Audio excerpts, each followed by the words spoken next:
So, you've decided to keep Madagascar hissing cockroaches.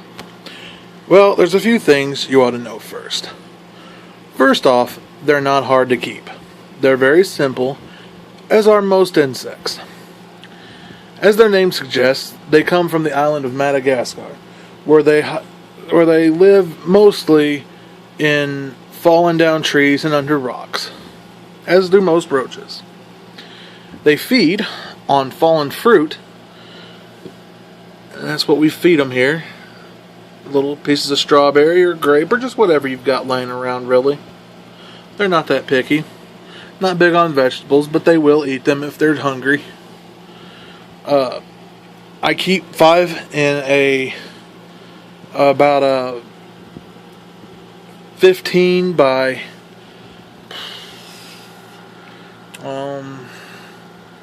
let's call it 9 or 10 inch. It's just a large faunarium. Well, it has 2 holes. It has a hole for feeding, and then there's another punch-out hole that you can punch out here, and then a hole that I punched out here. And I used a 15-watt bulb and an IKEA pendant socket. 15-watt bulb provides the necessary heat, really. It keeps it from about here on over. It keeps it about 90, upper 90s. Not low 90s, upper 80s, somewhere in there. And over here, it stays about anywhere from 70 to 80 degrees. It's perfect temperature for roaches. You do need the humidity pretty high. I like to keep it somewhere between 60 and 80. Mine stays at about 70. They say that you need to mist every day, but what I have done, and you still get plenty of airflow, is I have put plastic sheeting on the inside of the hood to keep air from escaping through the top. It just has the sides open, and this helps maintain the humidity very well. Keeps airflow going, but it maintains the humidity. I keep a water bowl that I usually keep full of water. It's got a little bit of water in it still. They're an insect. You don't have to change them out every day. I more or less just keep the water there for the 2 Pictus geckos that live in here, and just for the humidity. As far as substrate, I use the coconut fiber because it holds the moisture really well, and I got a piece of mopani wood and a piece of cork bark, which provide the necessary hiding and climbing spaces. I also use an under tank heater. You can't really see, but it's there. And it keeps the dirt, the soil, the coconut fiber lukewarm at night, which is what they need. They're used to the ground being warm. That's more for the gecko's purpose than it is for the roaches, though. But I don't keep the light on overnight, and that keeps everything happy. I keep a sensor in the back there. It's just suction cupped on. And you can see it's 9 o'clock at night. Temperature is 80.2. Humidity is 68. I've had the lid off a while, so that's why it's so low. Like I said, they're really easy to keep in a subtropical climate. They love to climb. They love to hide. They are a nocturnal insect, so you won't see much daytime activity unless you're feeding them. They've already come and gone. So that's what this is. It's a nocturnal tank that I light up for the look of it during the day, and I can light it up at night, but sometimes I don't. Sometimes the light interferes with my sleeping, so I don't keep it on. But what I did do is I put a LED strip. I use them for my aquariums. Only this time I didn't shield it. Didn't need to. Didn't feel the need. And I keep it in there, and I can change the light. I can dim it. And some say that the colored lights, it's hard for animals to pick up on, so it's the same as kind of being dark. Plus, like I said, they're nocturnal, and the lights are off during the day anyway. So, and they hide, so it's not a biggie. So now that we're past that, let's meet our little six-legged friends. So this is Big Daddy. He is the second largest one I have of the 5. It's hard to tell because of the low light conditions, but you can tell he has these 2 large nodules on his head that we affectionately refer to as horns, and that's pretty much what they are. He uses them as the male to push around other males when fighting for territory. They will fight until one is declared obviously the dominant, and then the other one stays off. As you can see, I have a pretty good sized hand. I've got about 3-inch fingers, and he's almost as long as my thumb. So he's about 2.5, almost 3 inches. And he's a feisty little cuss. I call him Big Daddy because he is the only male I have, as far as I know. And because he's a gigantic prick. He hates being held. He absolutely despises being chased after.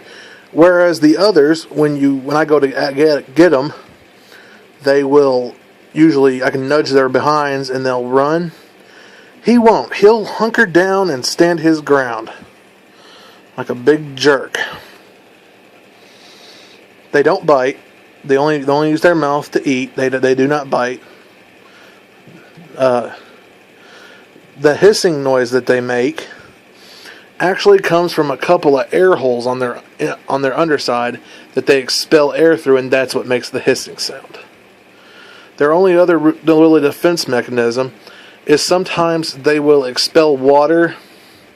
It's not exactly urine, but it's a foul-smelling odor, kind of like a skunk. And it's just something, it doesn't smell that bad, but it's just another way that they try to ward off predators, by making themselves seem as unappetizing as humanly possible. Their third defense, you can't really see, but they have these little spikes on their legs.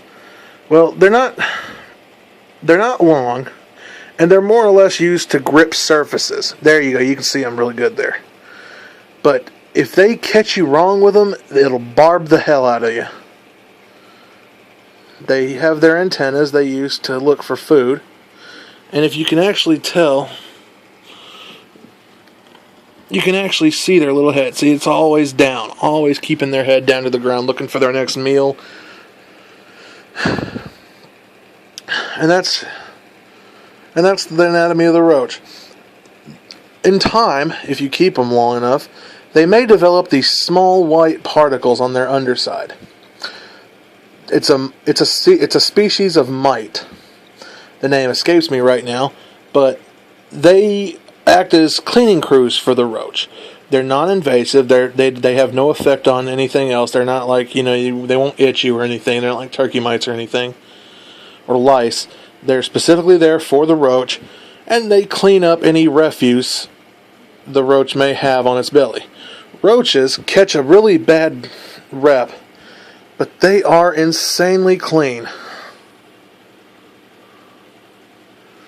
They make wonderful pets due to their calm nature and their relative ease of care. I strongly encourage anybody looking for a nice pet insect to consider the Madagascar hissing cockroach. They're cheap, they're easy to house, and they're quite entertaining to watch. They're not filthy. In fact, if it was any lighter, I would literally lick this thing's back. That is how clean they are. Like I said, roaches get a bad rep. This roach is the cleanest thing in my room, and I took a shower this morning. So, yeah. But I think it's time for Big Daddy to go back into his tank. Like I said, I only got the one male because I didn't want to have an overrun of babies. although I haven't had any yet. And I haven't quite pinpointed the problem yet. Maybe the space is too confined. Who knows? But you should be able to house two in a size of enclosure just fine.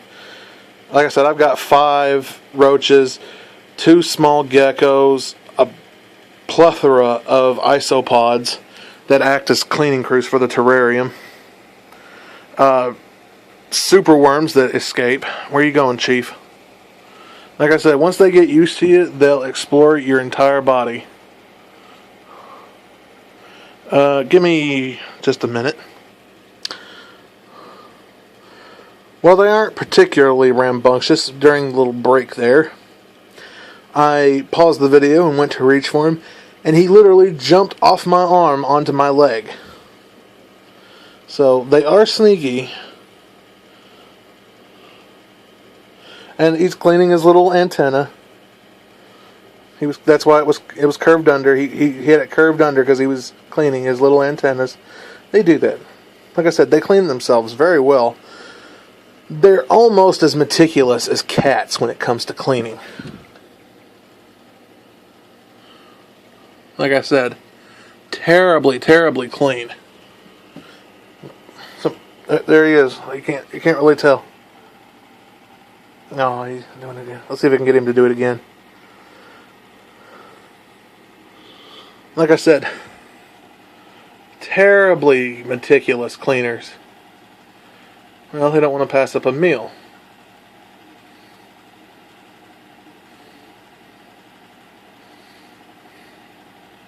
There you go.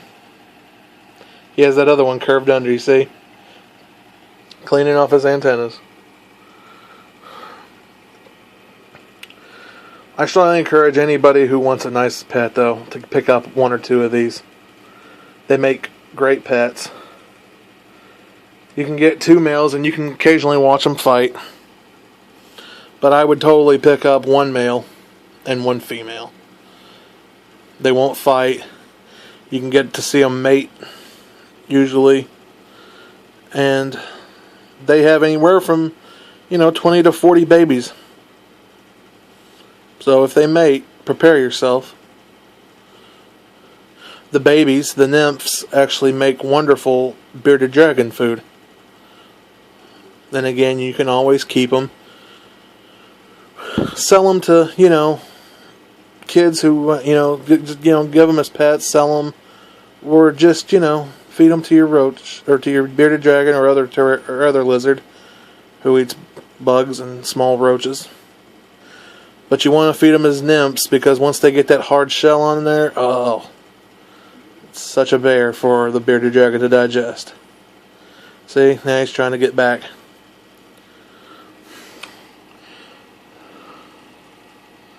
Say ta-ta, Big Daddy.